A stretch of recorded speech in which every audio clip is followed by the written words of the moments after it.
Call this meeting in order and stand for the pledge, if you please. Pledge allegiance to the flag of the United States of America and to the republic for which it stands, one nation, under God, indivisible, with liberty and justice for all. Thank you very much, and Happy New Year to everybody. All right, amendments to the agenda. None for me. Anyone? No. Good news. Approval of the minutes of December 10th. A long time ago. Make a motion to approve the minutes of December 10th as written. Second? Thank you. Amendment, or any changes? Anybody see? Okay. All those in favor? Aye. Those opposed? Okay, 5 minutes for public comment. John? My question is for Michael Gordon Jr. Whereas he made a motion to sell property at 1618 River Street, has he seen the 4 checks that the town used to purchase those properties, or is he just making motions based off of personal feelings? No comment. I figured as much. Have you read Mr. Durkee's deposition? No comment. Okay. Because I will be taking your deposition at some point in the coming future, and it would be very imperative for you to find that answer out. Mr. Dorn, respectfully. You show up on my property, I will call the cops. I never had an intention to. Thank Just you a for the warning. threat, though. I know that a while ago we hired a rec director for, I believe it was $48,000 if I'm not mistaken. Has the rec director used upstairs at all for any community activities for the citizens of Fairhaven? I'm unaware of that. I don't know. I don't, probably not, but I don't know that. Has it? Joe, is there an answer for that? Thank you for your comment. Are there any activities planned upstairs for the rec director that we hired for $48,000 to utilize the community center upstairs? Probably in the future, but I don't know right now, so that's all I know. Is the upstairs ready for community events for the activities director to use? I don't know that yet either. We're still waiting for heat. I do know that. Was there money though, I believe, $250,000 from Peter Welch, that the town asked Mr. Welch? That was incorporated in the original project. The original project as defined as what, please? The original project. Everything that involved the elevator, all the renovations we've done, the new heat, all the stuff we've done to this property You just already. said new heat. So there is a new boiler? Down here, we're gonna do a different type of heating upstairs. But wasn't that incorporated in the monies that were designated for the community care center? I don't have a breakdown of exactly how the money was Block grant? spent, but if you would like that, at some point, that can be, well, actually, it's in the public record. You can look it up. Okay, thank you. Yeah, Yeah, mine's kind of an unusual request, I've never recorded this before. I was one of these guys that had an extension on my tax to get the rebate thing, get taxes back, and I got the most I've ever gotten.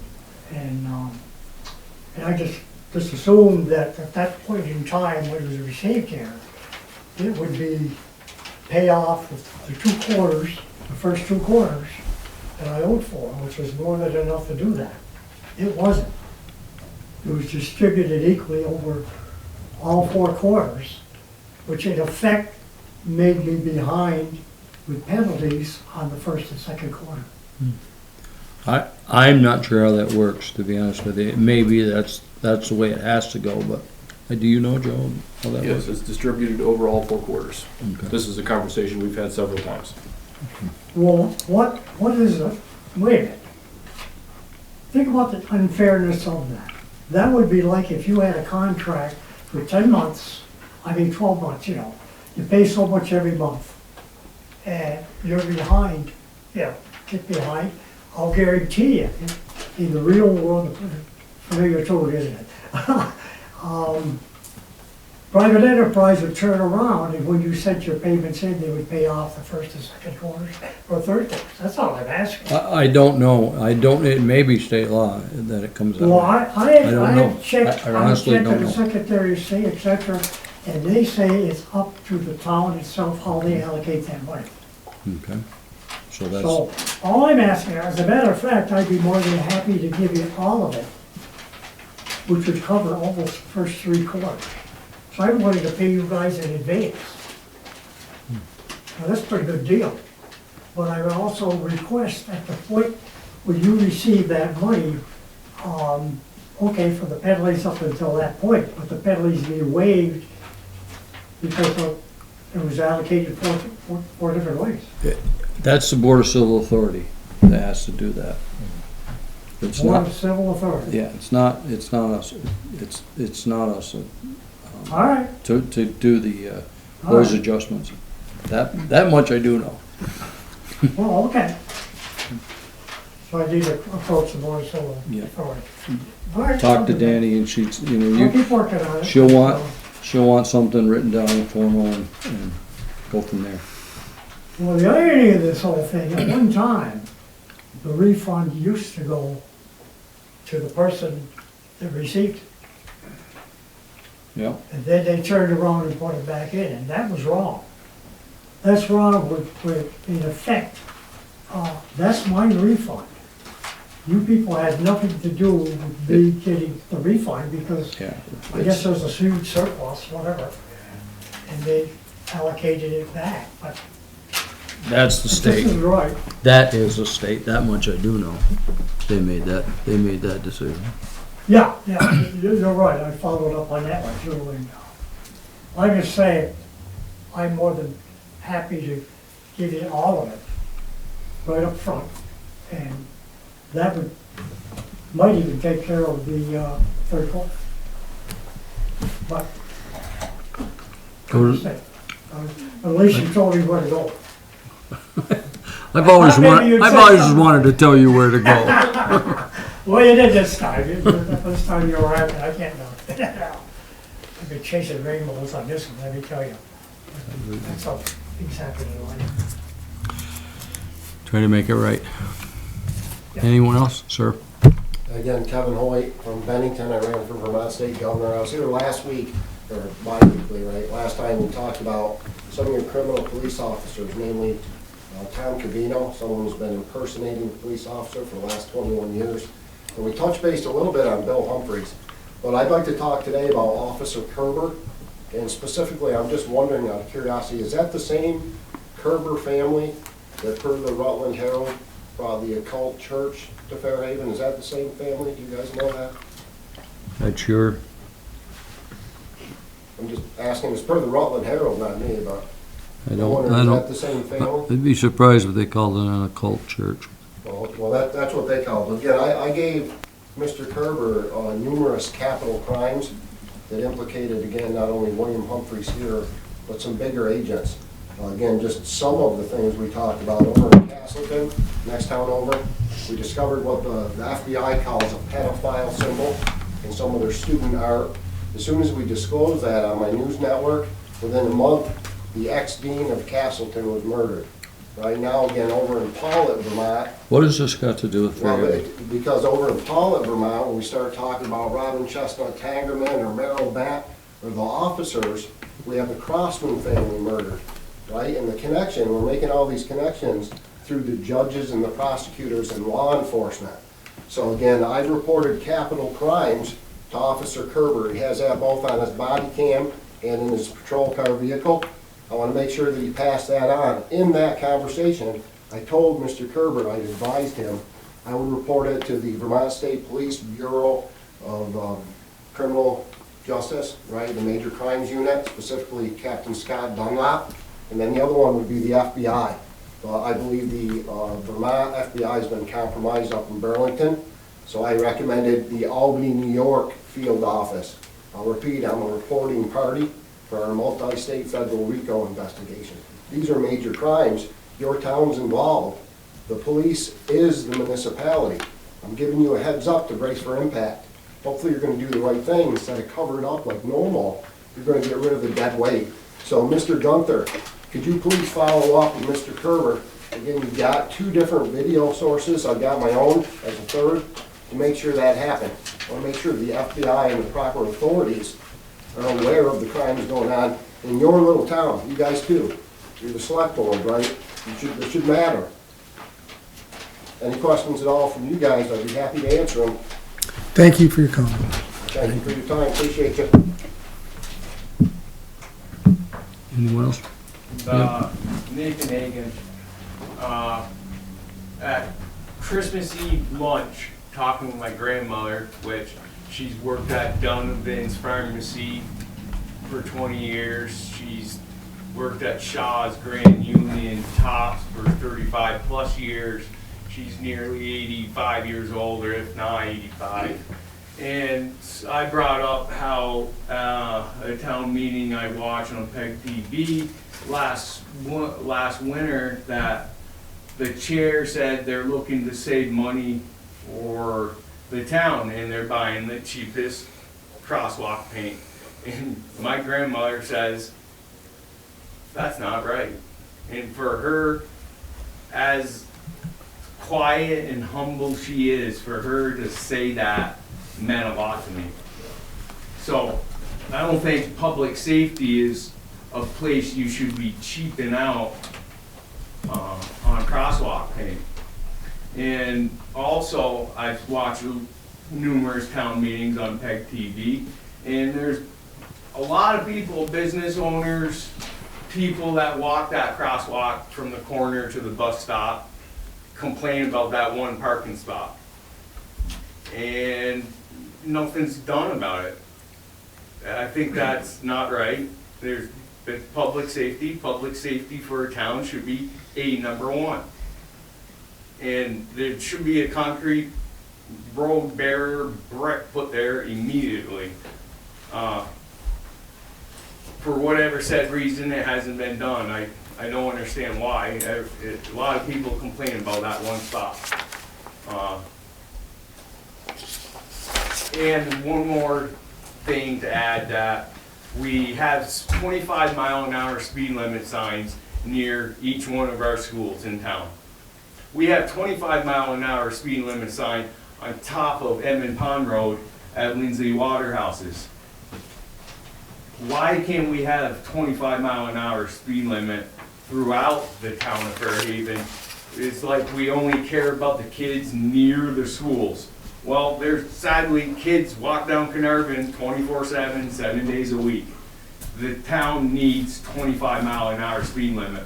That's so if somebody does do 35 and they get a ticket, it goes back to 25 and the ticket's a lot more. Just some food for thought. That's about it. Thanks. Thanks. Anyone else? Okay, we'll move on. As soon as we figure out how to shut this off.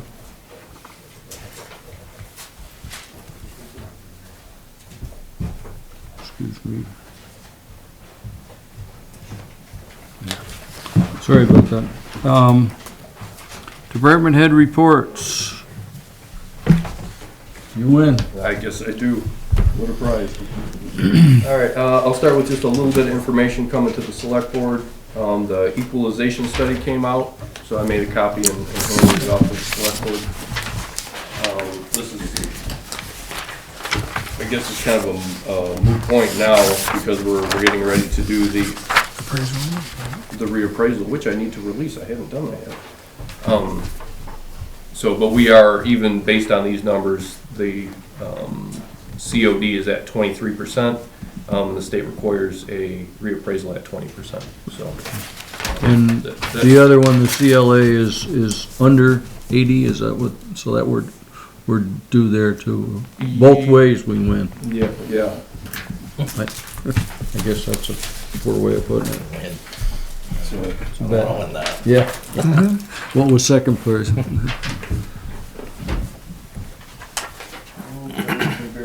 with me.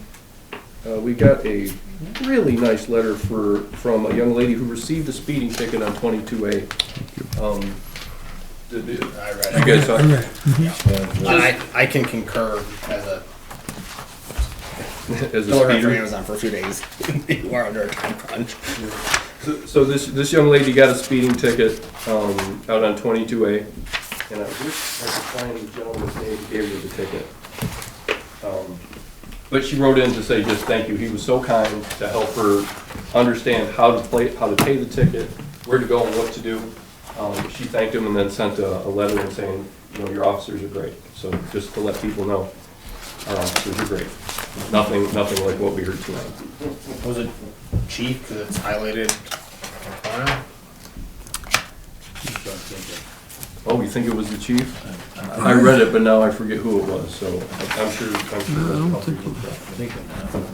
Right? It says,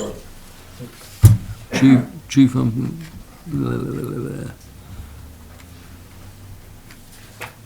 I don't know, the officer was kind, it doesn't say who it was, but, Looks like it went to White River Junction. They might have just put Chief Humphreys because it's right. Fairhaven. You have a question from, Oh, hi, right. Just a comment, I receive the police reports at Inside News all the time, and I do want to mention I appreciate what the town of Fairhaven is doing for Route 22A. It's seriously needed, and keep up the good work. Thank you. thank you. We'll do a quick update from the police department. We had 71 traffic or municipal violations, 15 written warnings, there was 1 parking violation, there were 3 crashes. We did 0 overweight permits, and we did 2 sets of civilian fingerprints for employment. Just 2. All total last year in 2024, we did 260 fingerprints.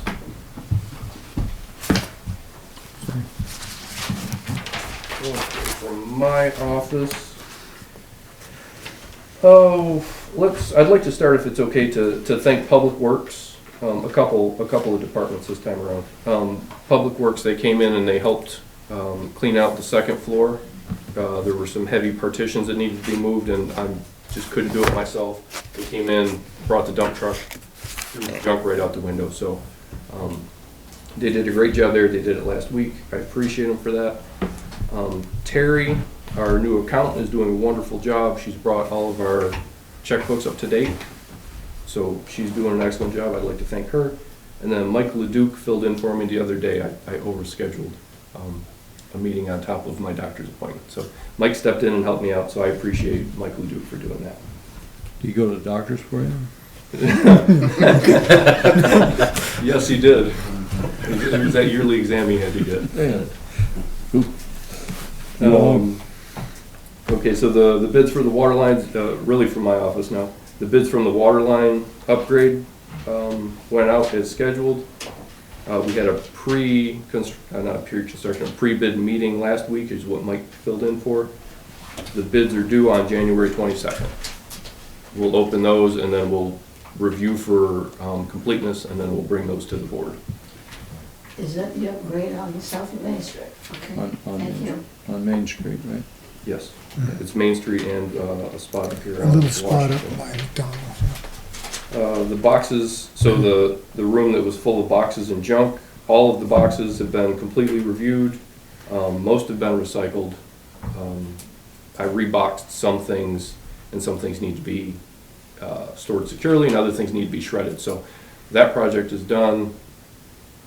I think we're just waiting for heat, which we'll get to soon. Can I ask you a question? Like the shredding, you bring somebody in to shred. How do they do it? Do they do it as a per hour or per pound, or? I was gonna call the people that do so I've never shredded here, but what I've found is that they do it by the box. So What I was wondering is, would it be possible to do a public, offer that service, as long as the truck's gonna be here, let people in town know that there's, The shredder's the coming. shredder's coming and, I mean, you gotta check with those guys, make sure that they get paid well or they're paid as they should. But, I mean, it's here and there's always something, I don't know, just give it a, just ask. In my experience, they have to know how much volume. much they're volume. The gonna volume, be right, I don't Yeah. to think they make can sure do, have they enough can, room in the truck. Yeah, Also, you okay. have to advertise it ahead of time.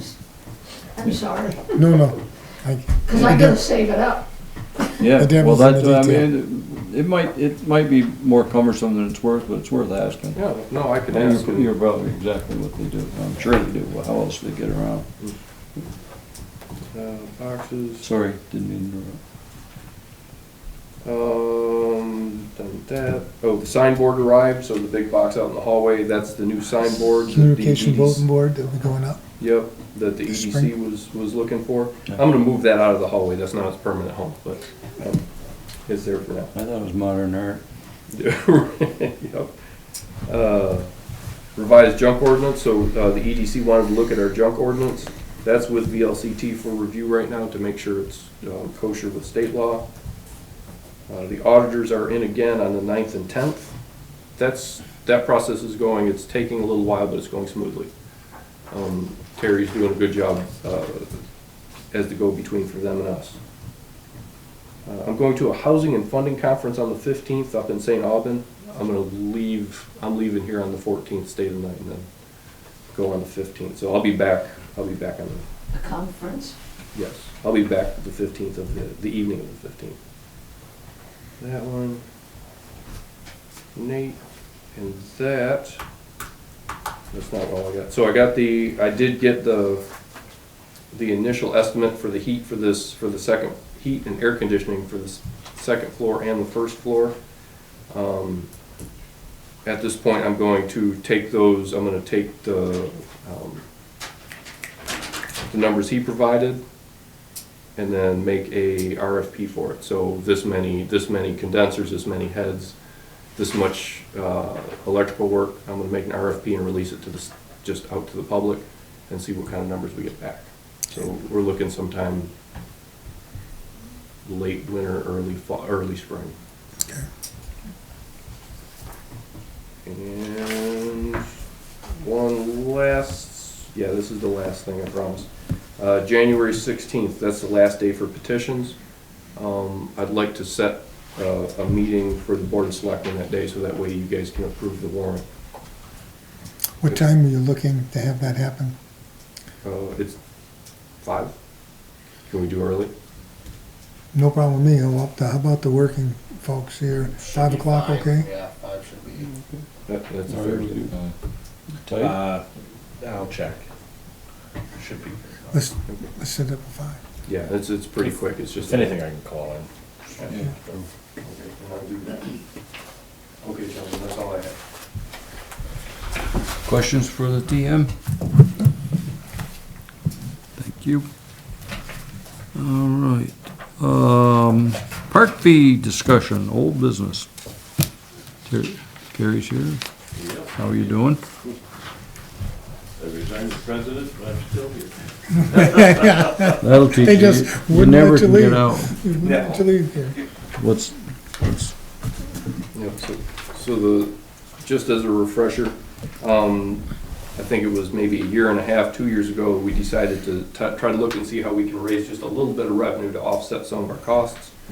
The park fee discussion came about because the town does have to have staff go in and clean up, take garbage, take that garbage to the transfer station after every event, not just like Apple Fest or Spring Fling. So the idea is to offset some of that cost to pay for a couple of employees to come and do that cleanup.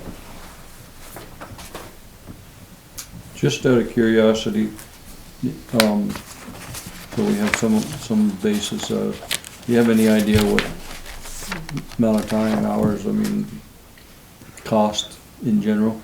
Yep, so I was estimating about 300 as a round number, and that's, I was using Nate and then one other employee for just 2 or 3 hours on the weekend, so that includes overtime. That doesn't include their benefits, but at least it pays their hourly wage.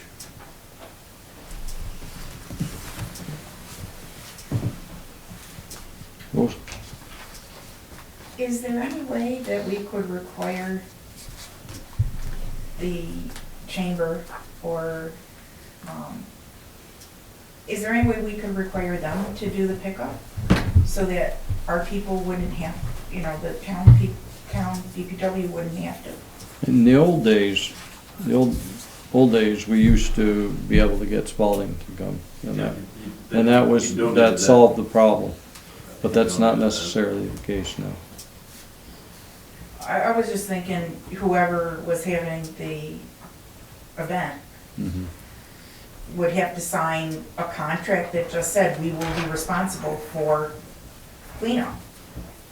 Well, it's basically dumping the trash cans. It's cleaned up, it's all in the trash can. Yeah. So it's basically just, because we do make sure that everybody picks up all of their leftovers. The good thing about having the town guys do that, it's not good for them, but it gets done.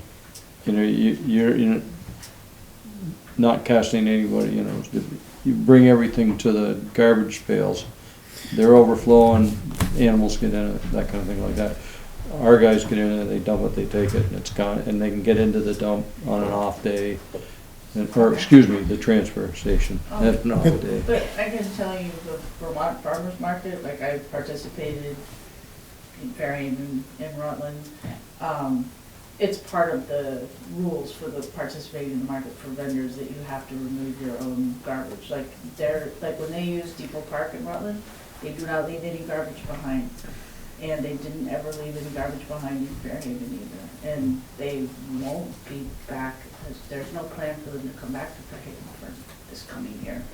But like when we had the Fairhaven Street Market for 2 years, we removed all of our garbage. We never left anything behind, just saying. So, But I mean, the spring clean and Apple Fest are big events. Yeah, well, there's a lot of people, and so Yeah. it accumulates, and it's. A lot of customers. And it's one thing. I mean, there's the truth of the matter. I would imagine there's a little police activity as well that has to be covered. It does we love having people in the park. Absolutely love it. And the vendors down there, and the people that have stick and mortar places love it. Having people in the park come down, but we need it's incumbent on us to make sure we're covering our costs, and that's where this discussion started. And I don't know where we are. If anybody has any solutions or suggestions, please spit them out. Yes. Sorry to jump in. I thought originally the idea that was floated was maybe $5 a table. It might be easier just to set a flat fee and then let, not to pick on the chamber, but just use them as an example. Now they get 100 vendors, they can distribute that $100 fee across all vendors, or $200 fee. It seems like it'd be hard to do a per table fee as opposed to just something flat that's like, here you go, that's your money. I think if we were organizing an event, we could set a table cost for sure. Yeah. But parties coming in and hosting an event, and we're we have to put in some extra overtime for that. I think the flat fee is more appropriate. Yeah. It seems easy. Yeah. Was just a question, because I know we talk a lot about the chamber and the car show, but we do multiple events. My initial sense is saying, I agree with the fact that it shouldn't be just the car show. It should be vendors that are there. Now, if you got a nonprofit, like when Apple Fest and the school has that spoke, I don't expect to charge them by table. But there's something going on every other spoke. It should be Lumberjack, Apple Fest, everything else. If you're going to do a table thing, my sense of fairness is saying, don't pick on just a car show and a chamber. And it's not just garbage. I'd like to think what you're trying to offset the cost of some of when the branches come down the trees, you're picking up the leaves, you're mowing. It's that whole trying to keep the park looking really good, and which they do a pretty good job. That is correct. It's, I just wanna say one thing, it's everything. I mean, we're gonna have light maintenance down the road, painting, light bulbs, maintenance, general maintenance. We got the fountain gets we got the removed. fountain, we got the mowing, we got the tree limbs, we got trees. We do have garbage, that's what most people see, but that's probably a very small part of it overall. So is this a service that we're gonna divide, provide free? Are we gonna split it up? We're gonna disperse this, help recoup some of our costs? And I thought, We got a few to sell. we met, I think, with the chamber months ago, and we talked about some general things, and we're both gonna go back and talk to folks and come back. Carrie, is there any new Well, information? there's a couple of things. Okay, I mean, basically Sharon just typed up a quick list of the things that we do to get ready for spring cleaning. I'm not gonna read everything, I mean, you pretty much know what it is. It's mailing out the registration forms, process them, they come back, us marking out the spaces and everything else. Basically, we have about 22 hours of volunteer labor to get ready for spring clean and be done with it. Last year, we took in $1,025 is what we took in for spring clean. Our costs, advertising, postage to mail the things out, porta potties, envelopes, postage, came to $781. So we made $234 out of that. So basically, the only thing that I do want to just bring into this and whatnot is, some of you probably remember this, and some of you don't, but the chamber built the gazebo. And I think we're getting the short end of the stick. You use the gazebo 8 times a year for the concerts, whatever. We built that and gave it to the town. We think using the park for 8 hours a year is not very fair and equitable. So basically, we're in the mindset, we will mail you the mailing list. We're all done. We can't pass anything.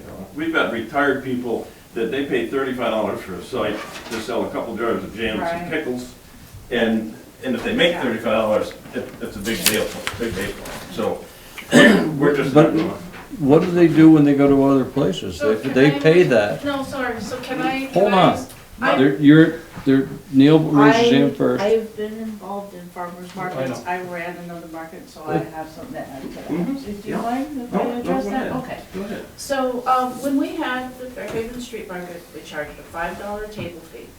We had, on our best weeks, we ran it for 2 summers. We did about 30 weeks per summer. We had, on our best week, we had 24 vendors, which was quite a lot for Fairhaven. Our average was 12 to 15. Certain weeks where there was big events going on somewhere else, maybe we only had 8 or 9 vendors, something like that. But anyway, we had several people who tried it for a week or two, who were especially crafters, who maybe they only made $20, $40, but it was worth it to them to try again. The vendors that do the best are people who are selling food, things that people really need, okay? So me and Art, my husband, we were lucky enough that typically in Fairhaven, we'd make $100, $200. For us, the idea of putting in $5 was no big deal. But for someone who only made $20, the hours they put in making their stuff, hauling it there, setting up and all that, they dropped out, right? And so I just wanted to point out that with the Vermont Farmers Market, okay, like I heard this number was being thrown around that some places, some towns are charging $50 for a space. They are. Okay, the Vermont Farmers Market. Well, so seeing your comment, I contacted the president of the Vermont Farmers Market, Paul Horton, and I asked him, so for the summer in Rutland, what do you charge? like, or, and, like, I'm sorry, I know what they charge. The vendors pay, if you want to participate for the whole season, 26 weeks in the summer in Depot Park, it's around, I think it's $550 now for a space for the season.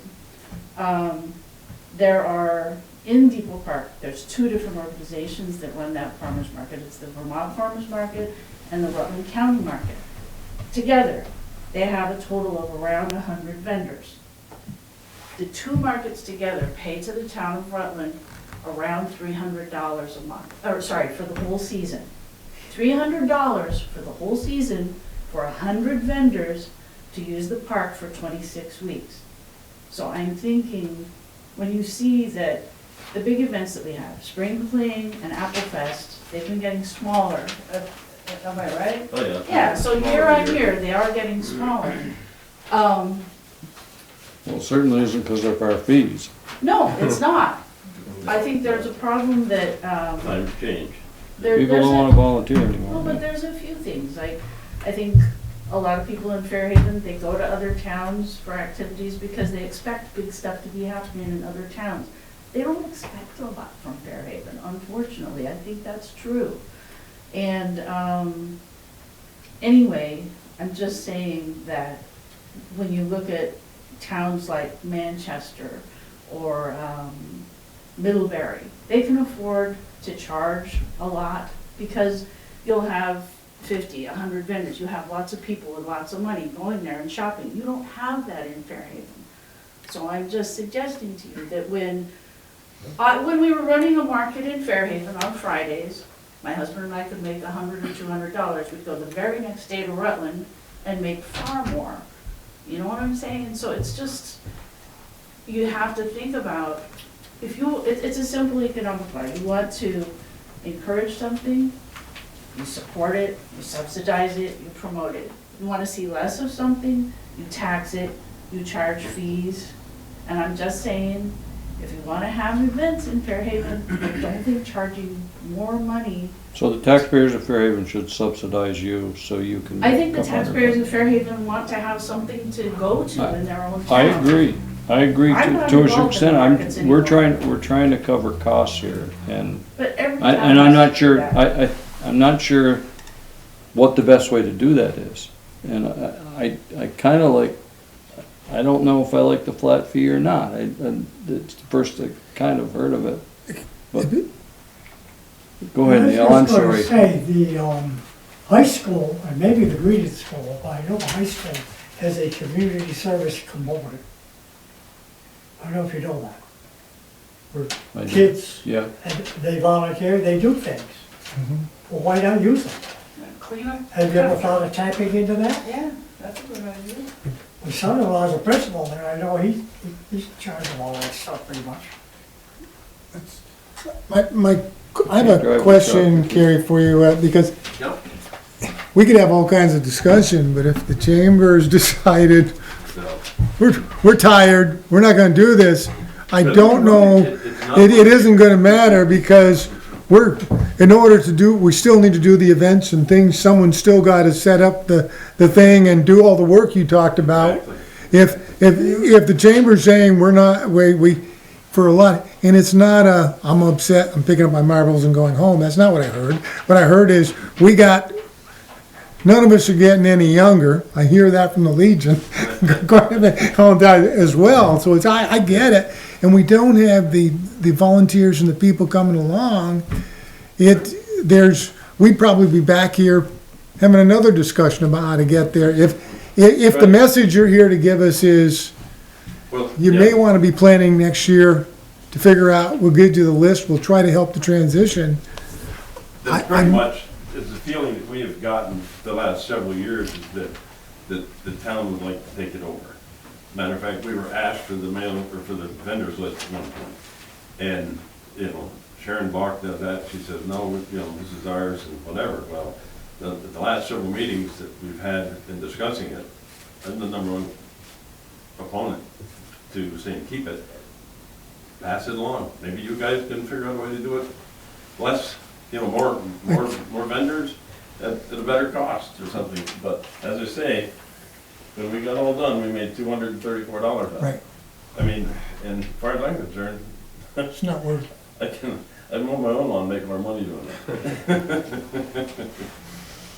Well, that's the first I've heard of us wanting to take it over, but, I have never heard that either. but, It's been fluid. that, you understand where we're coming from. I mean, Right, but, you know, you've got a couple of trash cans more of trash that, you know, we would gladly throw them on a pickup if somebody just let us in the gate to dump them out, if that's what this $300 is gonna cost. What's more free labor on our part? But, it's just one of those things that, you know, I think about the gazebo, I thought about that, that's why I stopped and took a picture of that yesterday. I says, you know, that was the chamber giving that to the town to use. And with that said, the fact that the, you know, the concerts, they leave their garbage after every concert, right? Right, and there's that's talk one thing about- by the town. that we brought up, and, Right. and you said that you subsidize that, so, the concerts, so that's kinda, Well, that's a wholly owned town or, operation, well, so one more. you one can more understand full-time that. operation, that's gonna be Yeah, but full.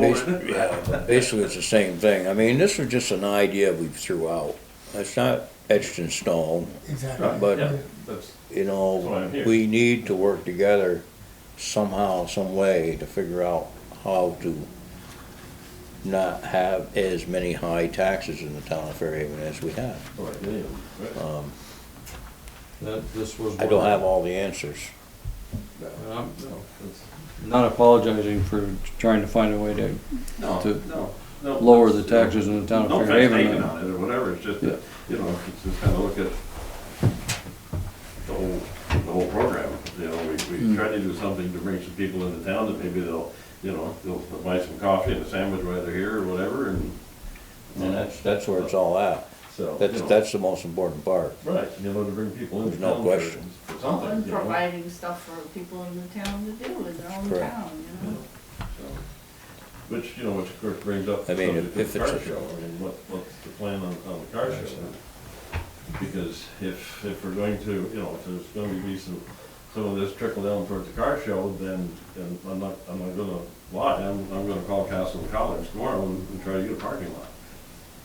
So that's kind of one thing I don't want you to feeling. I mean, I'm not trying to say I'm gonna pull that over your head, but, you know. Well, you are. Well, no, I just don't wanna get blindsided myself come the last Saturday in July and say, oh my God, we've gotta turn around and take money that we normally give at the end of the year to the food banks and whatnot. I mean, because that's what we do with the money we make, and is pass it along to different charity type things. Well, and you so- also make the Fairhaven Guide So, that yeah, promotes we all also- of the businesses in Well, that was Fairhaven one of and the- the that was one area, of the- like that that's was one of the costly. big costs for the advertising, the 445 was. And you do a lot of advertising, so. So, but it's, you know, if we're gonna spend all the time, you know, and not be able to see some fruit of our labor to be able to pass on to the food banks and whatnot, then, you know, we just kinda need to know it up front. So I can look at other options.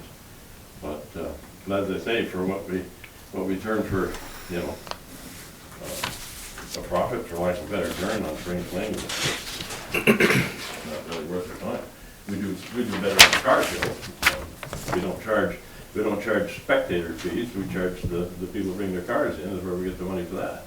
So there again, we give that entertainment, for lack of a better term, to the town folk, so, you know, that's kind of what we do it for.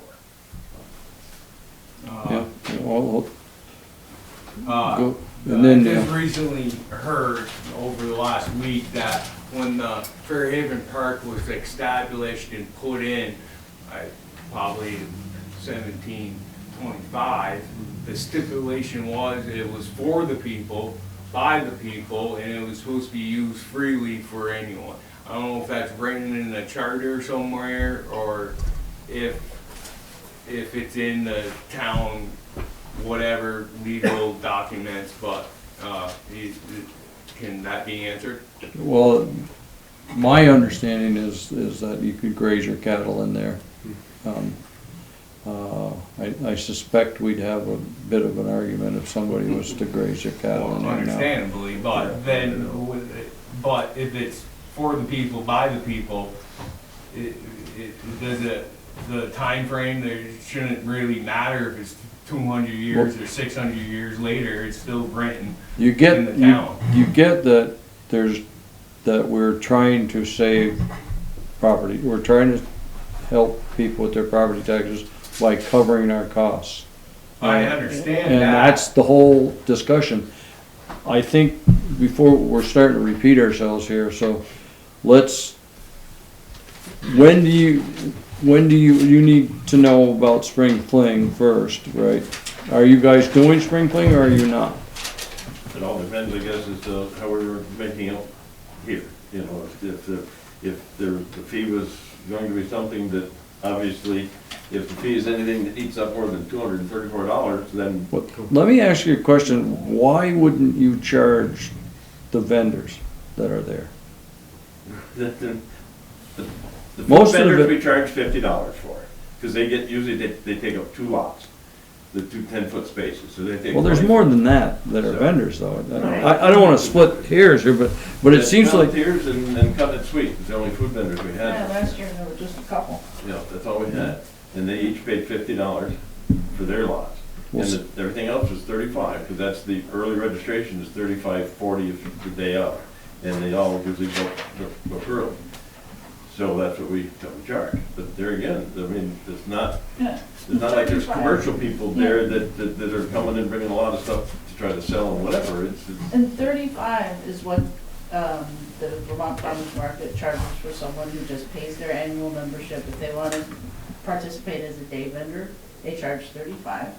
And you will make a lot more money in Rutland at the farmers market on a Saturday than you will at Spring Fling in Fairhaven. I guarantee you. Absolutely.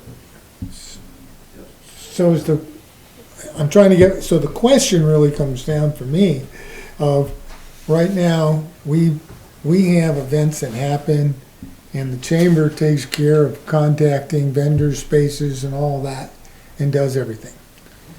It sounds like if we want to charge more money, the question for me is, what's it going to cost us if we do everything they do to get ready? Did we? That's not the point. Well, for me, if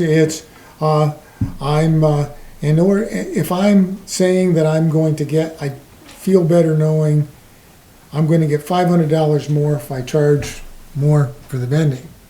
But if it's going to cost me $1,000 to do it ourselves here. Well, I calculated 22 hours. I mean, that's 3 of us folding and stuffing envelopes to the printing everything, me going over there, another gentleman on Friday night, marking, measuring out the spaces. I get here between 5:30 and 6 because some of the vendors come early, and I stayed till another guy comes in, and we stayed till like noon time to get everybody settled in, and then Greg usually comes over from the mansion and makes sure everything is picked up from 3 o'clock. He keeps track of that, because once the parade is done, it becomes a ghost town pretty quick after that. Because, I mean, something else I'm hearing too is, like you brought up, you can make more money in Rutland than you can here in Fairhaven. There's not much going on in Fairhaven. So how do we, as a board or town, promote that more to get more events? help them get more vendors in. Right. How do we? So they can collect more money and we'll have more garbage and we'll have more police coverage. We're going in the wrong direction. But if you grow it, then you could charge those fees. That brings people into town, and do you they look at think- Fairhaven and say, what a great little town, it's an awesome place to hang out and spend time. Do you think I for one she said. second that we won't hear the same argument if it's a booming operation? You know, like the car show. Car show's a boomer. It's loaded. Right. And there's a couple thousand people floating through town with that. And I'm sure there's probably a couple thousand people going through the But I'm sure that couple thousand Spring people, and I just want to say one thing here. Say 2,000 people, there's gonna be some extra money going through the cash register at the downtown businesses on that day. There's no question, it's gotta happen. So do we just chalk this up as a public good and move on? Well, that's, was gonna be my question, is there any, know, is there any, if we don't wanna change the fee structure that we have now, which is nothing and we pay for it, or do we wanna have a fee structure? That's probably the question, and if we, then we don't have to have this discussion again, you know, so, what's your pleasure, folks? From everything, I can tell you from everything I've heard, I'm saying, don't rock the boat. It was a great idea. We looked at it, but I'm saying, quite frankly, I don't want the responsibility of trying to find somebody to do what the chamber and their volunteers are nice enough to do. And it kind of goes against what we all want to work together for this one right here, and it doesn't feel real good. Rich? And we have, the chamber has the spring fling and the car show. And there's nothing else, correct? Only two events we do, yeah. Okay. Lumberjack. The That's lumberjack a show different, is separate. different organization. Different. And then we have the Apple Fest, which is the school. And that's gonna have to be free anyway. They have a big Can I make a budget. comment? I say move on. Yeah, I gotta make a comment, because All right. everybody's giving a Yeah. point for whatever. Discussion. We're having a series of meetings coming up upon a consumption tax. I urge you to attend it, and what's interesting, USA Today, Neil, we gotta move on. I'm just asking you guys to come, we're gonna have a series of meetings. But it's, USA Today says that the feds are looking at a national consumption tax. It's the first time I've ever heard it. This is big stuff, guys. And there's a ton of money out there available, a ton. I know. it's kinda off the subject. I know, you've been going around, but I heard every. All right, so but you the guys, consensus of what can you the, do for your tax base? You guys have to- We've got a don't change it, don't change it, yeah, don't change it. consensus of the board is we're Don't not gonna change it. change it. Okay. You can go back, don't change. Let's- Thank you for what let's you do to move help us on. out. Thank you very much, gentlemen. I Yep. appreciate it. Thanks for coming in, Karen. Promise we won't have this discussion next spring. Hey, Uh, We appreciate I'll come over anytime. Thank you, guys. Thanks, have a good night. LHMP, hazard mitigation. Yes. So the Rutland Regional is helping us update our local hazard mitigation plan. And we've finished phase one, last time, maybe 2 meetings ago. We released the website was open for comments. We received no comments, and those no comments were incorporated into the draft. So, what Rutland Regional now wants, they would like the board to, acknowledge phase one is complete and then approve moving on to phase 2. Is that done in some You need a form of a motion? Yeah, they would like a motion for that. Okay. Let's see here.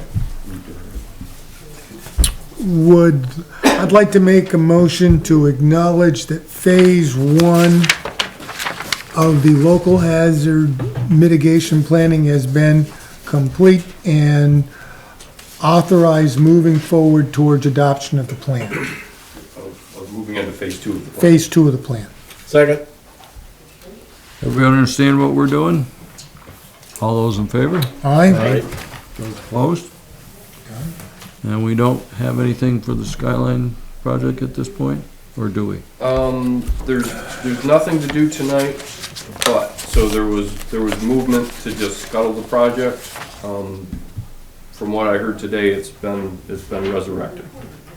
So we've been in contact with the property owner, and we're working with the state and the owner right now. Okay, more to follow. More to follow, nothing there yet, but we're getting there. I'm trying. Well, I know where the sticking point Yeah. is, but we gotta make everybody happy. You're working with the property owner and the state to sell the building. To do a study on the building. To do a study. For this moment, at this moment. Water ordinance review. You're welcome for this. So there was, if I can You'll get yours. Running out of time.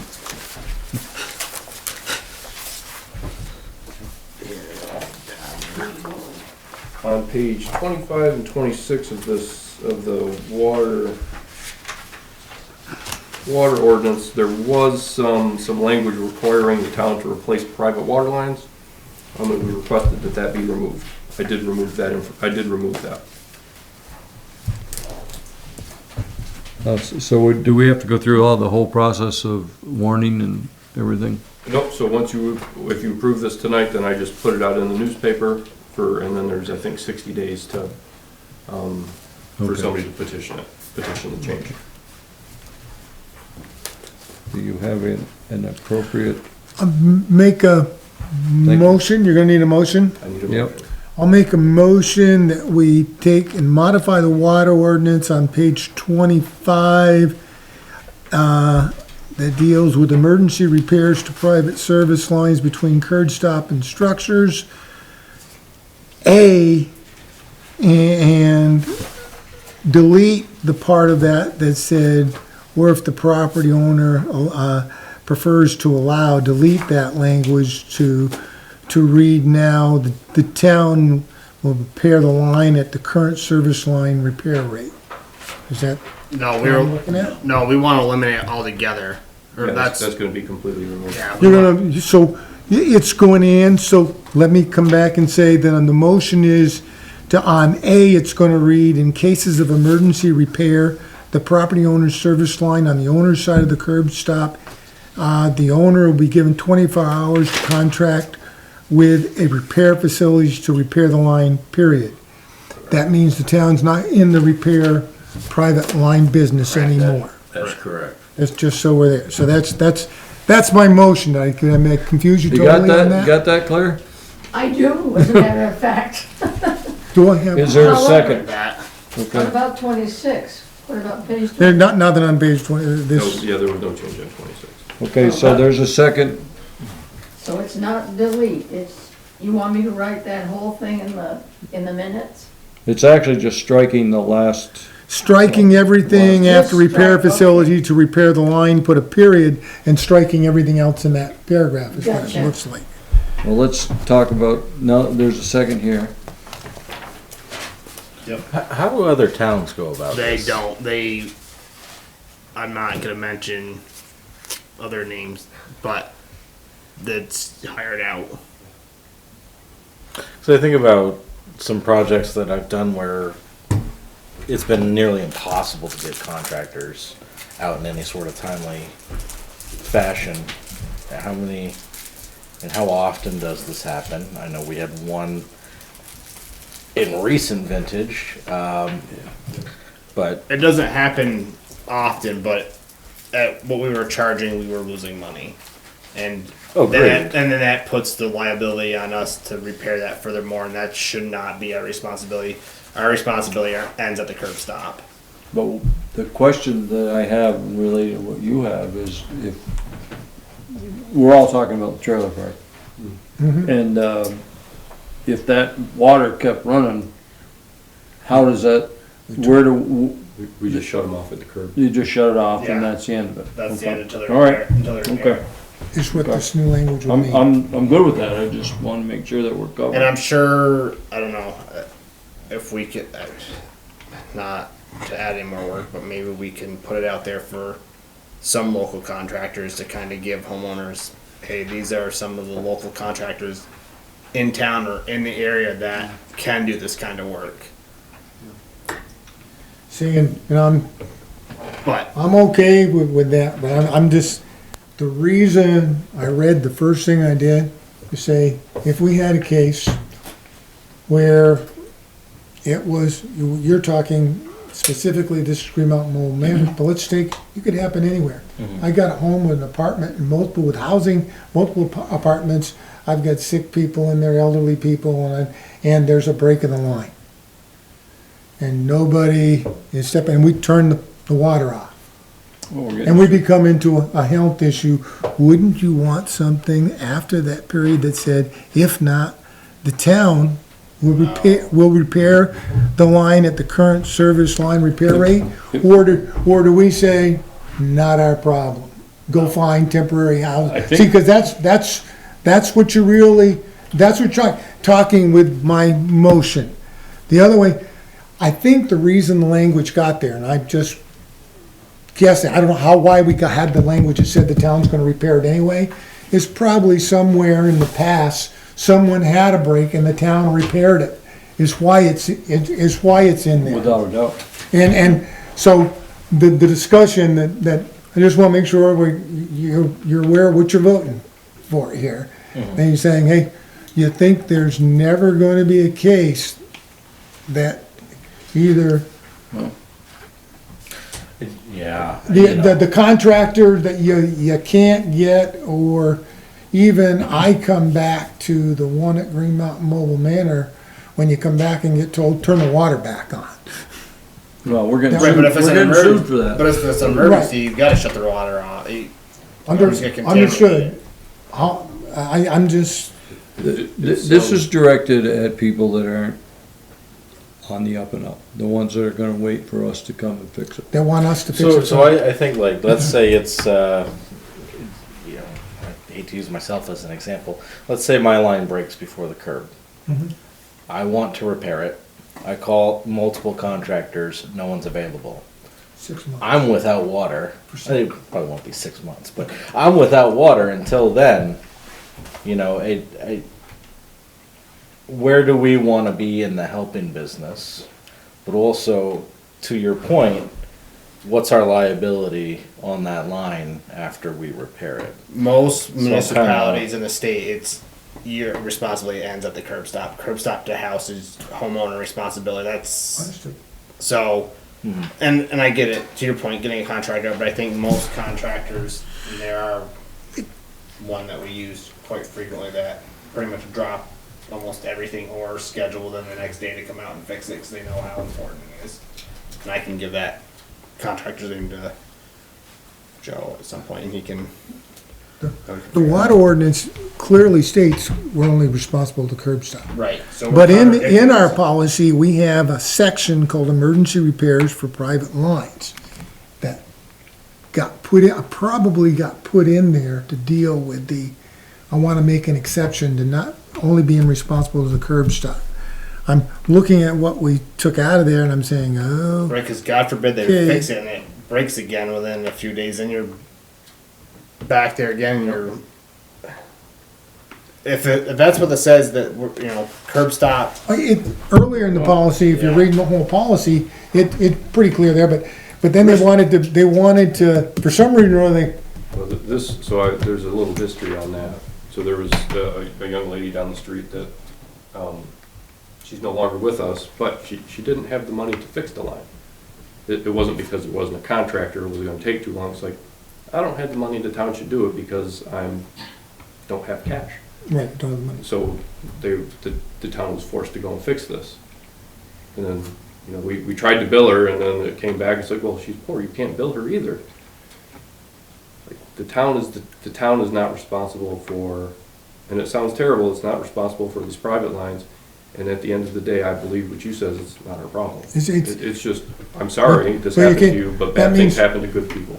Right, that means you can't go back and change your decision because what you're I saying. think you It gotta, stinks, but like you take kind of responsibility as a homeowner. Something breaks, you don't be like, oh, you're responsible for it, not me. I don't have like. Right, and the thing that happened at the trailer park is it was such a substandard line that it kept breaking. Right. So we just multiplied our I problem. know, and not if it ever comes down to it, if we ever do add new connections, I know that the water department should be there, DPW should be there to kind of with the contract talk. What are you using? I think they are. Supervise it and to make sure it's not used stuff going in or Junk. subpart, junk. Yeah. Just an anecdote I'll add. It is doable to be without water. Oh, yeah. Way back in the late 60s, we had a drought in Fairhaven. Our well went dry. I had 3 children in diapers before Pampers. I remember those days. This happened in February, and we were not able to get a well driller until December. Wow. Oh my gosh. I had 3 in Pampers. Oh, okay, good discussion. We had a motion and a Yeah, we second. do. Any other I discussion? believe that the town does not need to be We don't need to be in the repair. responsible What? I agree. for everything. Any other discussion on the motion? Nope. Well, there's just one more point to this problem is we gotta draw a line somewhere and the curb stop obviously is the line. Okay?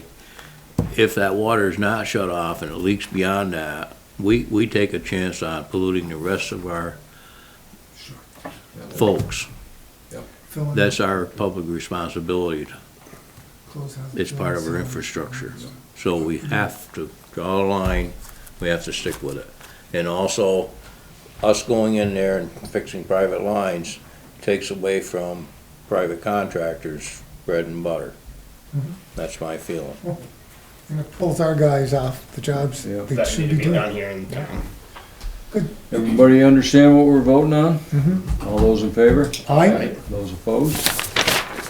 Unanimous. Okay. Creation of a Fairhaven Housing Authority discussion. Yeah, so this was, I've been mulling over, the housing crisis in Vermont. And a couple of times, we've talked about what Fairhaven could do to, improve housing stock and increase housing stock. And I stumbled upon this when I was, just kind of poking around. The VSA, the Vermont statutes, say that each town has the authority to create its own housing authority. And these housing authorities, they're able to take on their own debt outside of the town, so the town doesn't have to take on debt. They have the authority to buy and sell property outside of what the town of Fairhaven does, so they're completely independent. They can borrow money, they can borrow money from the town. The town can loan them money, for, whatever the going interest rate is that the town would want to charge. So to me, sitting there reading through the statutes, I thought this seemed kind of like a win-win situation, both for the town and the town coffers, as well as the town in terms of its infrastructure. The town did want to loan money to an authority who gained money through interest, and then that authority now has cash to build homes. It seemed like an obvious fit for us. Some of the, and I'll talk very briefly about some of the concerns. Some of the concerns as well. Housing authorities deal with low-income housing, typically, and that's true. What I'm thinking, though, the way I kind of want to work this is, yes, low income might be a part of this, but to get federal and state grant money to build some of that middle income housing, you need to incorporate some low income housing anyway. There's a big property here in town that they'd like to work with us to do just what I just said, to build some houses. And it seemed like the authority would be a good use of that. It seemed like it would work well to get a housing authority to work with a property owner to work with the town to kind of make this happen. All that said, I don't expect a lot of movement tonight, but I wanted to bring it up. I'm going to talk with the auditor this week. He says he works with a lot of housing authorities, and he's very excited about this kind of thing. He says this is what he really gets into, is a kind of out-of-box thinking. So, Right, because it brings revenue in for the town, so we're talking about park fees, but that's peanuts compared to what potentially this could bring in for revenue. That's correct. And help grow Fairhaven at the same time. It's a big, wild idea. I know there's some concern about how many people we could actually get on this board. I did talk to one young man that I think would be acceptable, and he said he'd be interested. There's another young lady I'd like to talk to, but that's my spiel for this. For now. When you talk to get more information, could you get some information around, you could do your own housing authority, which I can tell you when I read through the statutes and everything, I'm not there yet. I don't think we could get, we have trouble getting five people on a planning commission, and we need another group with 5. could we ask them about, I'm not against Housing Authority and what they do, but why wouldn't we take Pontley, Castleton, get some of the surrounding towns, and we use the strength of us working together, and we do a group type of a housing. They gotta have similar, and my concerns were more of, what's it gonna cost, and can I get the volunteers and the qualified type of volunteers? And I'm not whether you can make money or not, I'm just going, folks, these people are volunteers, and everywhere I look, volunteers are in short, high demand and short supply. I look at it a different way, I look at it as I'm not there yet either, and the reason I'm not there yet is it's another layer of bureaucracy. That the planning commission right now is putting together additional zoning regs for subdivision rules, and we're trying to get a downtown designation, which is going to go a long way to put our star on the map in terms of having a place that's conducive to building.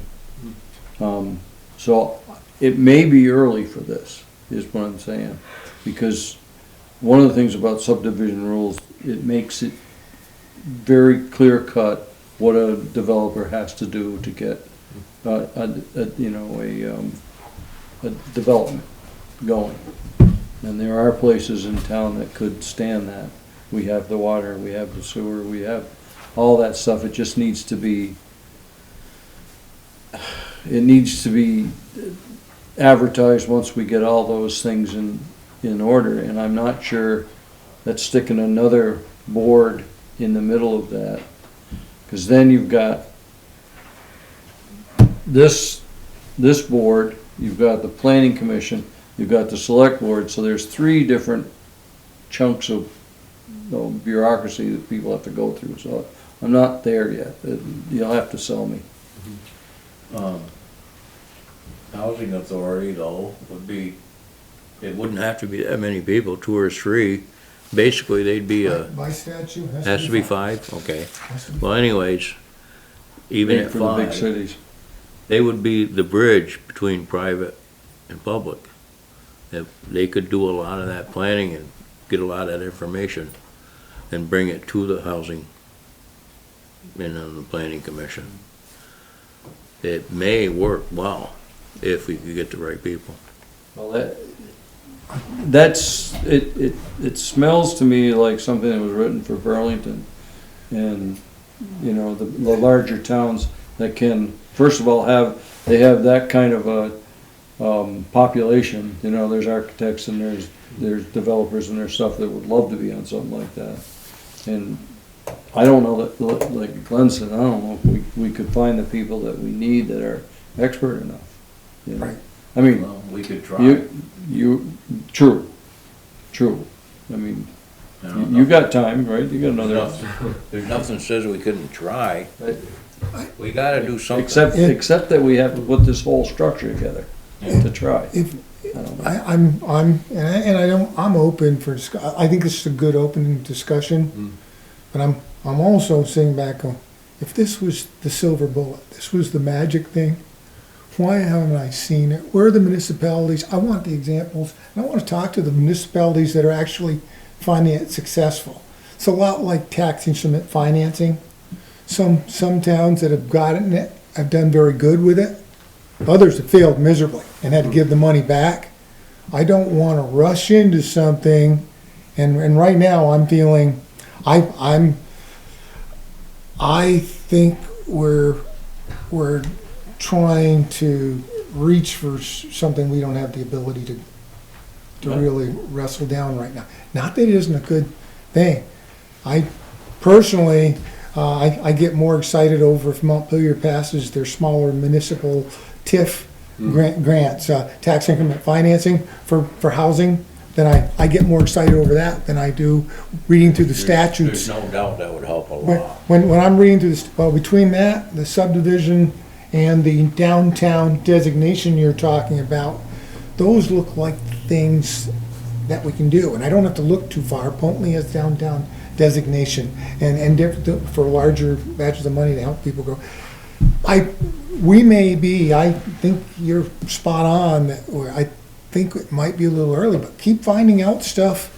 It can be in our toolbox. It doesn't mean we have to use it right now. That's all. No, I mean, yeah, I think it could open up some opportunities around state funding. My only question, actually, I have a lot of questions, and I need more information. But my biggest question right now is, you know, how would it,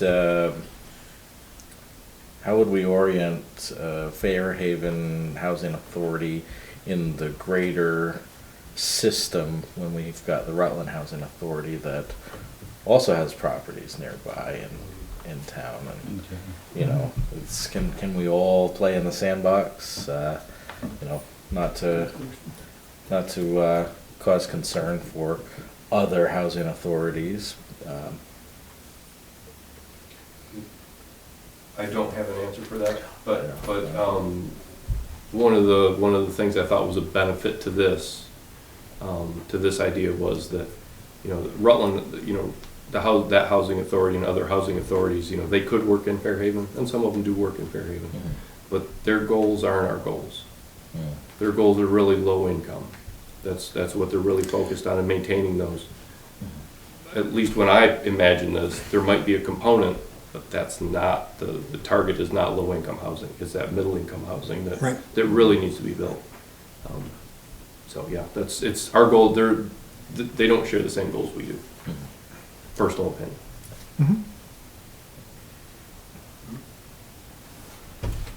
More info required. I'll get some. Yeah, don't give up the cell, because I'm not sure that it's. I'm not there yet, for sure. This is something the bigger towns do. It's for sure. Well, they can afford to. Yeah, we punch above our weight. I think if we get the right thing in place. Right, personally, I'm kind of sick of being overshadowed by Rutland and them controlling everything in the county. You know, I mean, it's not just, it's east of Birdseye. Right. It's east of Birdseye. West of Birdseye just plain doesn't get the thought process, and I don't know how to solve that problem, because the main municipality is Rutland, and they suck the monies dry, and Burlington's the same way. Those guys, or Chittenden County is statewide is the same way as Rutland is to Western Rutland County, and they have the money. I mean, they can go and look for infrastructure projects because they can hire somebody that does that. We can't afford that. But we keep going. I mean, I don't see us as no, it's just nobody's saying no. Yeah, this was just the first kind of. Yep, more information. Yeah. All right. Well, let's move on then. And there is some info, right? You gave us that. Yeah, we've got the statutes. Yeah. Choosing a new paper of record. So the free press is no longer printing, and there are current, they won't print anymore after the first of the year. In my understanding, they have an online version, but they won't have a hard copy. Yeah, which is, I think it's a state law, you gotta have a hard copy. Yeah, we gotta have a paper of general circulation. Yeah. So, we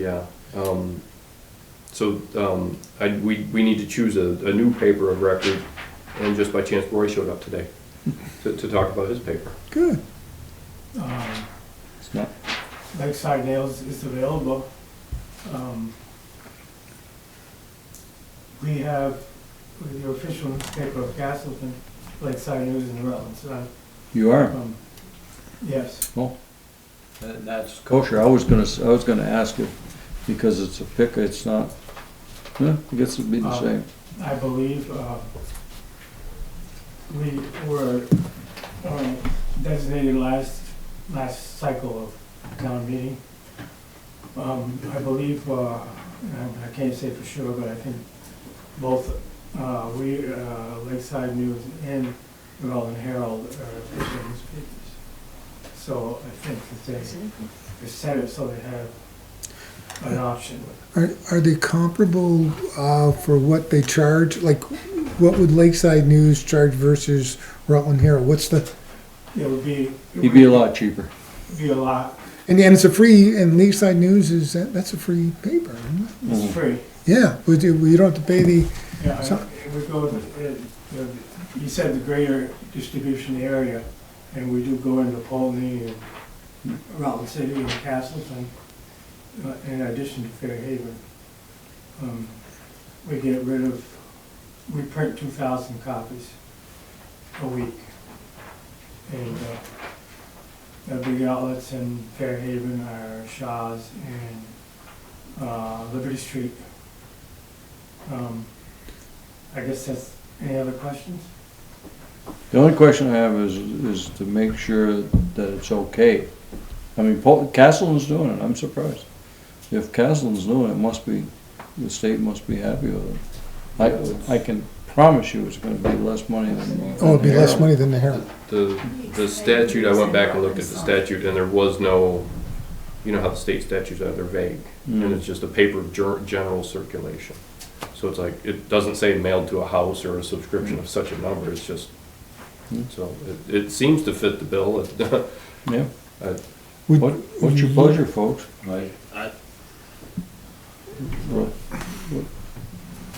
Go ahead, Rose. I know more people pay attention to his paper than to the Rutland Than the Herald. Rutland Herald. More people will pick it up and read. Absolutely. And Well, there you go. no question. There's a lot more of local sports.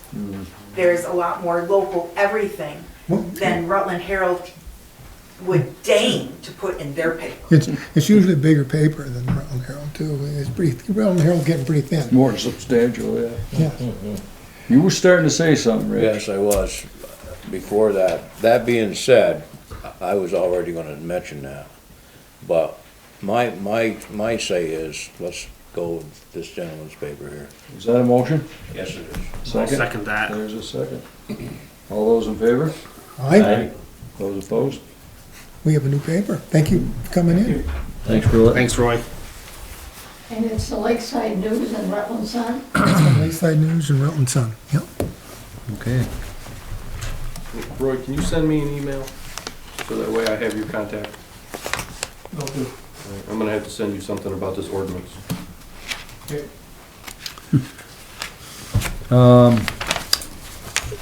Final review of budget and revenuers.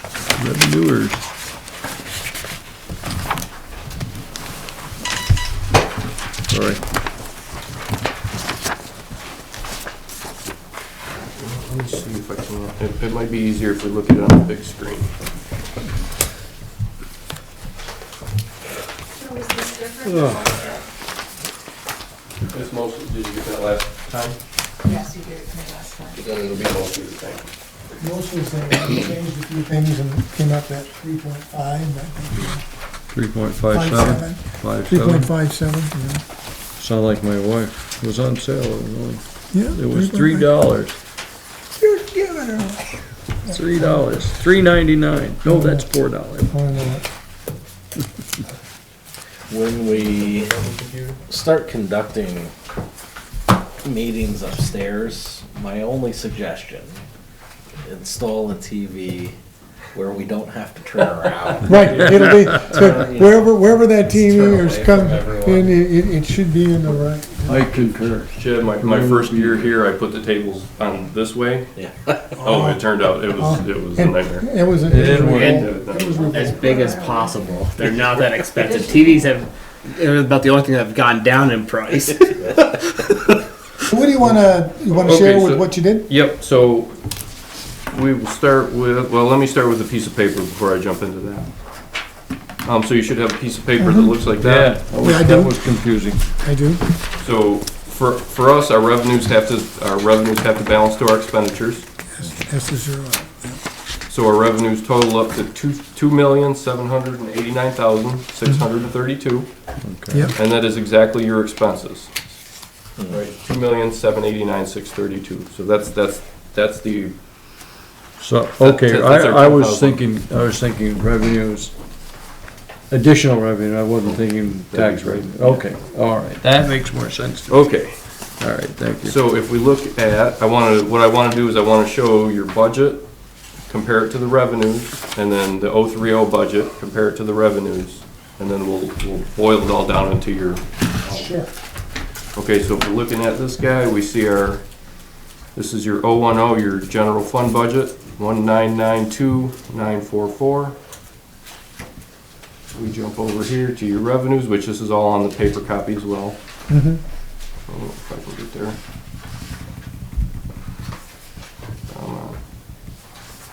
And there's your revenues, 1,992,994.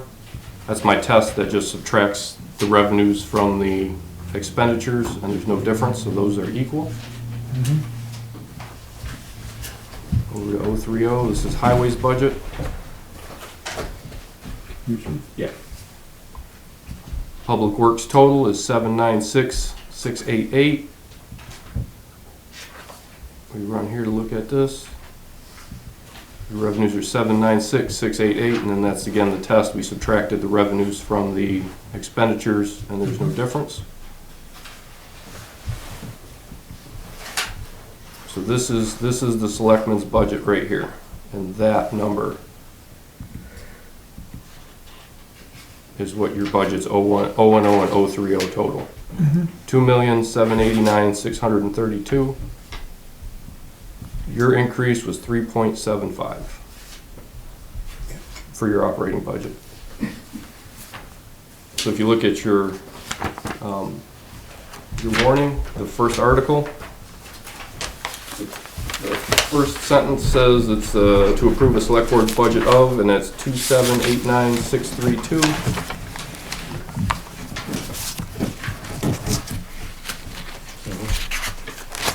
And that's the same number that we're looking at here on the screen, the 010 and the 030 budget. So that's what we're asking the voters to approve.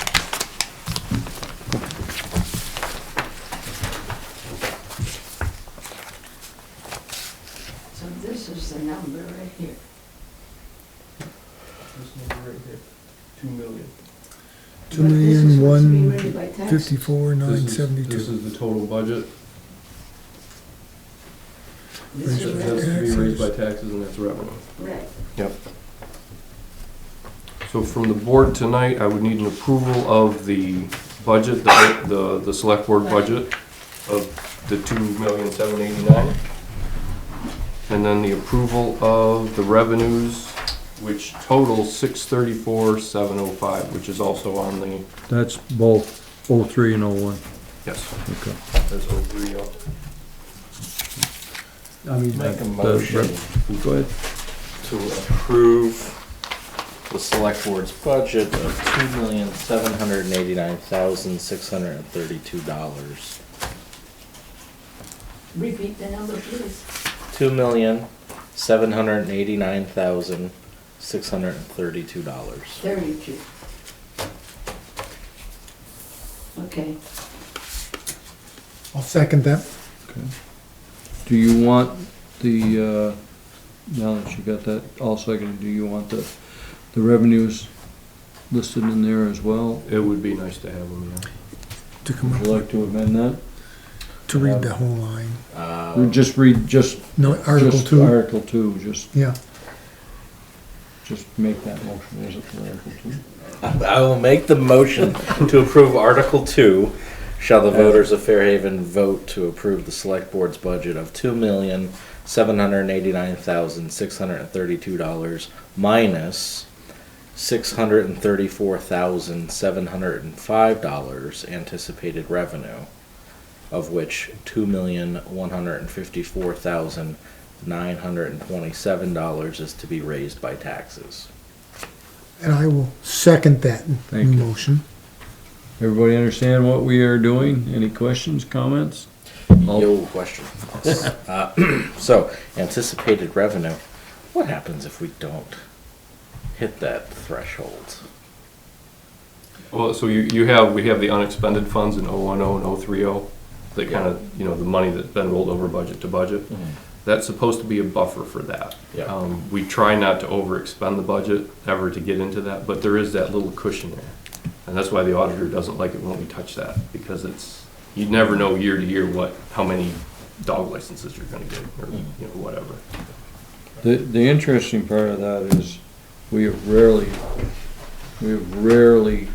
not collected that revenue. I can't think of I can't think of a time when we ever did, to be honest with you.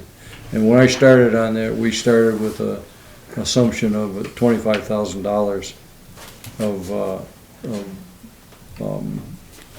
unencumbered funds or not, so we're at 100,000, you know, so 100, And 150. actually, as time goes on, we better collect it. Well, yeah, and you know, there, some of the reasons we had that $1 million surplus one time was, revenues. We never looked at the revenues, we just thought we were overspending.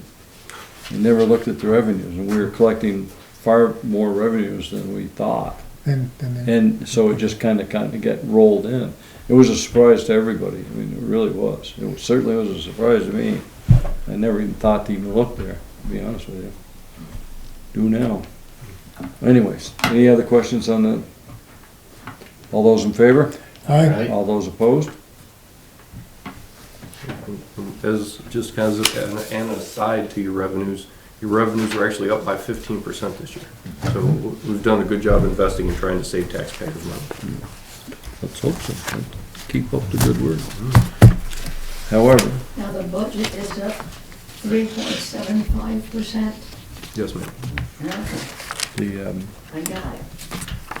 the budget has doubled since 1991.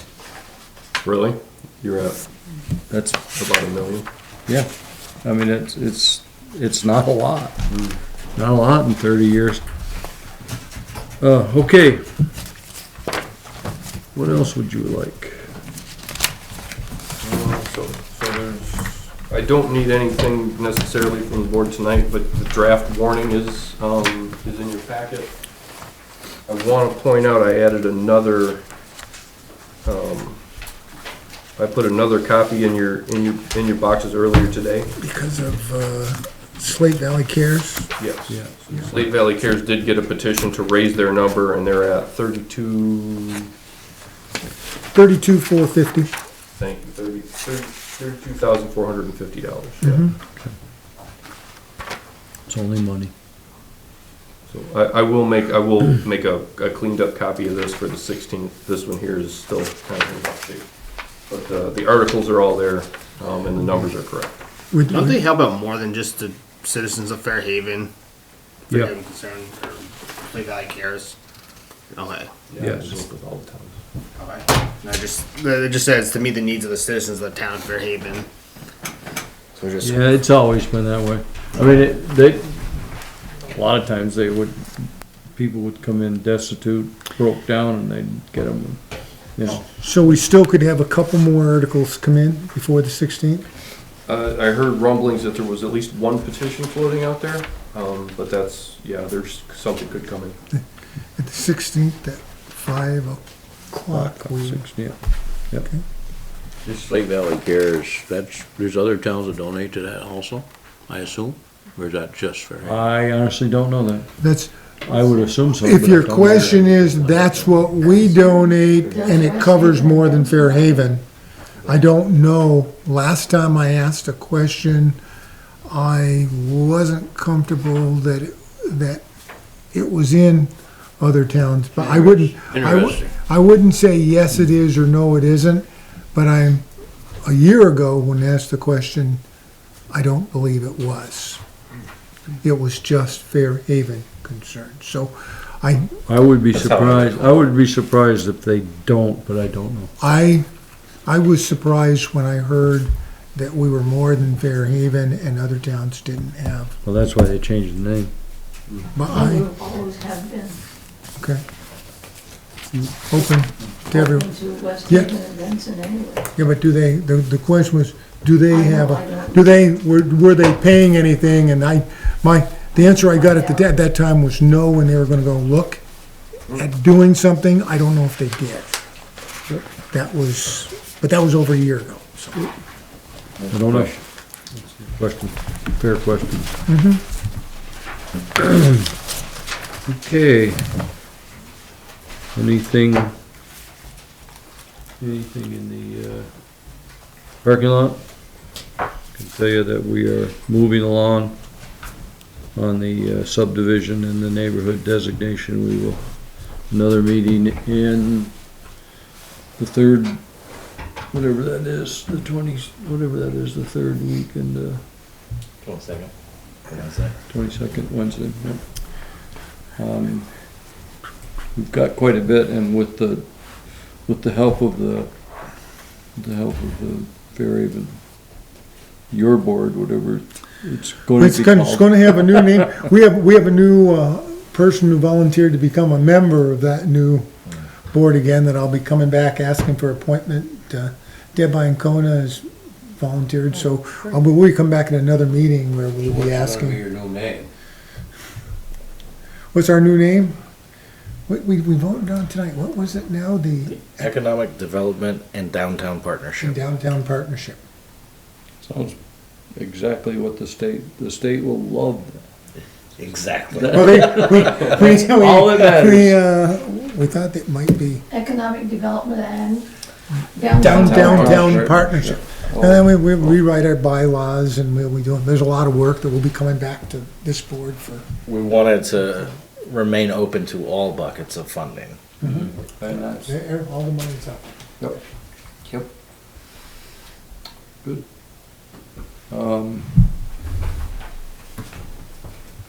Board roundtable. Rich? The only thing that we probably ought to discuss in the future is with DPW. I would like to see a little quicker response on our sidewalks. And by doing that, I wonder if it would be beneficial to have one of our part-time summer help come in for just sidewalk plowing and get a handle on the sidewalks earlier in the snowstorms.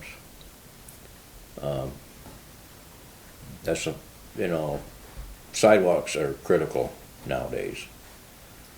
I agree. I hear from all my wife and other bus drivers when kids are walking in Carnarvon and 4th Street and stuff like that. I mean, not to overstep, but this town is, you primarily walk. That's your primary get around. And when you have your student body and, 1st, 2nd graders walking and they gotta walk in the middle road, that's not a good thing. It's not a good thing, so.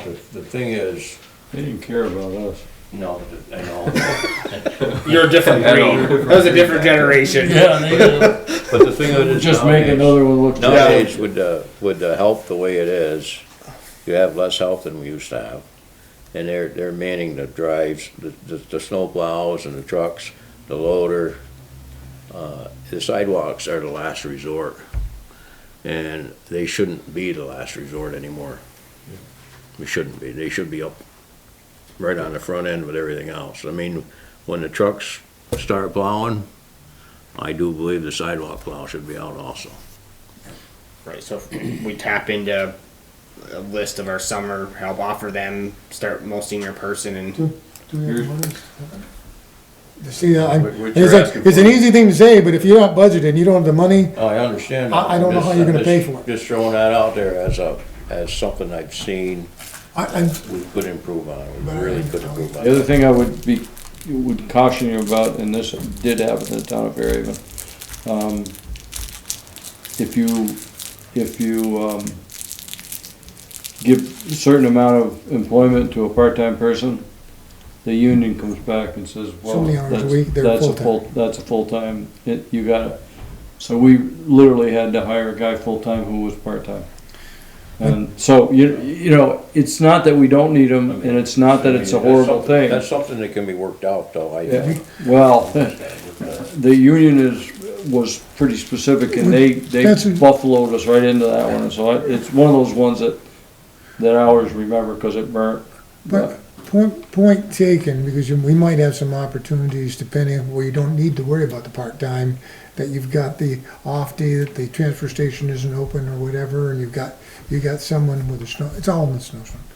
My only concern on getting out real early, before people get their driveways plowed and everything, is you might have to send them out another time, because you'll have a foot of snow in the middle, on each side of the driveway when they went through.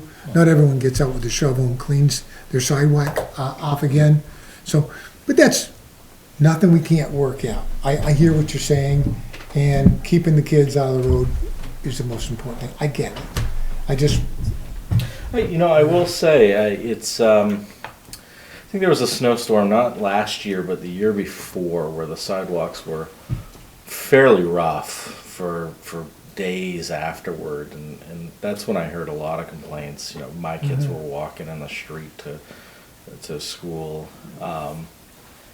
Since then, though, I think we've been fairly responsive with the sidewalks. My kids tend to keep me up to date on how their travels down the road are, and I think we've done pretty good. I get the concern though, like we want them clear and walkable, absolutely.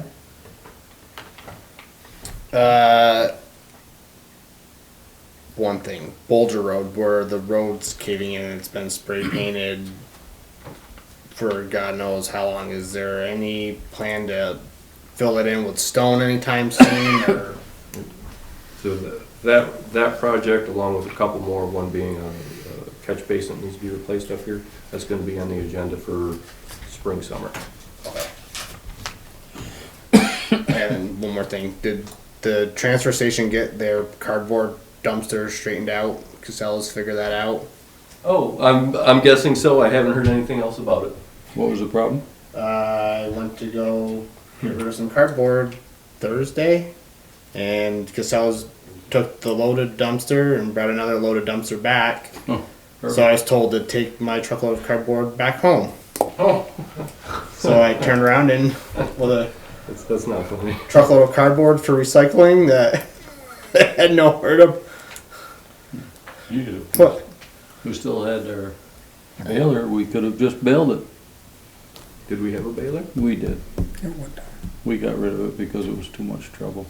Oh, yeah. You can make so much money if you bail your own? I never would have believed that.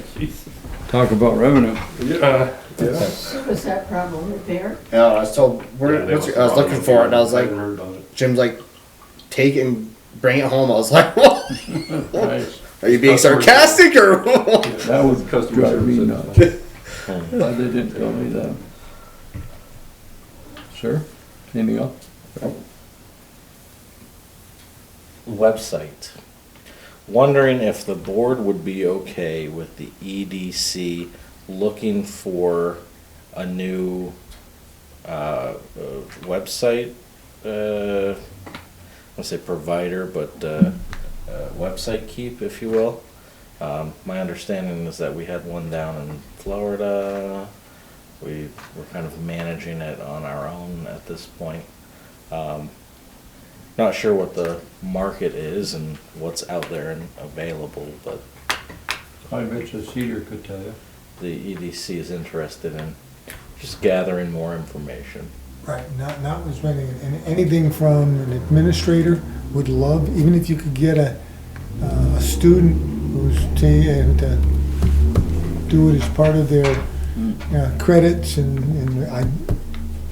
everything. We're trying to look to get some help.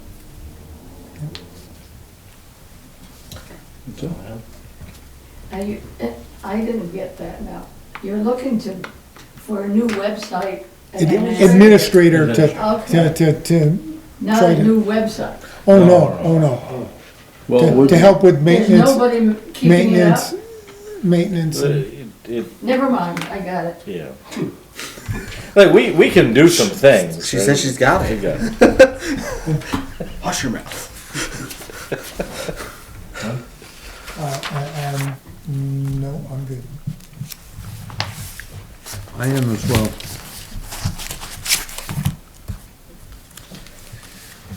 Okay, you ready for the financials? We're gonna be doing 2 different weeks. I'll do December 1st. Is that okay? So I'll do the 12/12/24 payroll. Okay. Yeah, I'll make a motion to pay $36,316.04. I make a motion, second that. All those in favor? All right, Those opposed? for the warrant for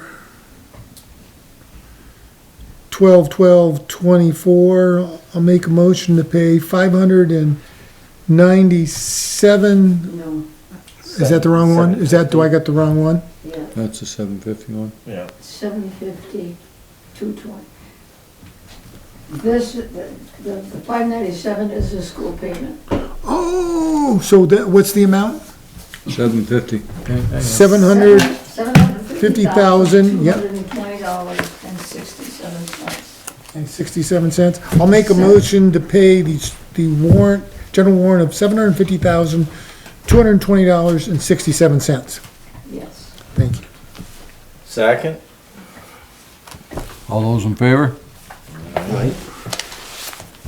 Okay, now we'll go back to the payroll for 1/7/24. I'll make a motion to pay the payroll of 36,300, wait a minute. The 33,000, I'll make a motion to pay $33,486.40. Second. All those in favor? All right? Those opposed? The general warrant for 1/7/24, and double check this number again. I'll make a motion to pay the $68,128.99. That was a Second. bargain. Second. All those in favor? All right,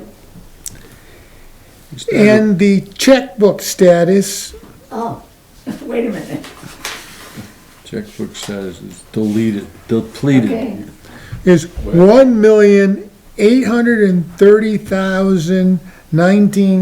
$1,830,019.62. I'm gonna talk to the accountant tomorrow and see where that number came from. I don't doubt her, but it seems high. It seems high, it seems high. Thank you. Is that before or after the warrant that we just? I'm guessing it must be before. That- yeah. I don't think they, Normally it's after, but maybe because of 2 warrants, something hit. how they, Yeah. they put them in there. Oh, okay. If there's gonna be a hell of a spending spree if it isn't. I already got my list ready. Are you looking for a motion to go into executive session? I am. Make a motion to go into executive session for labor negotiation under 1 VSA 313A1. Second. All those in favor? Aye. Thank you.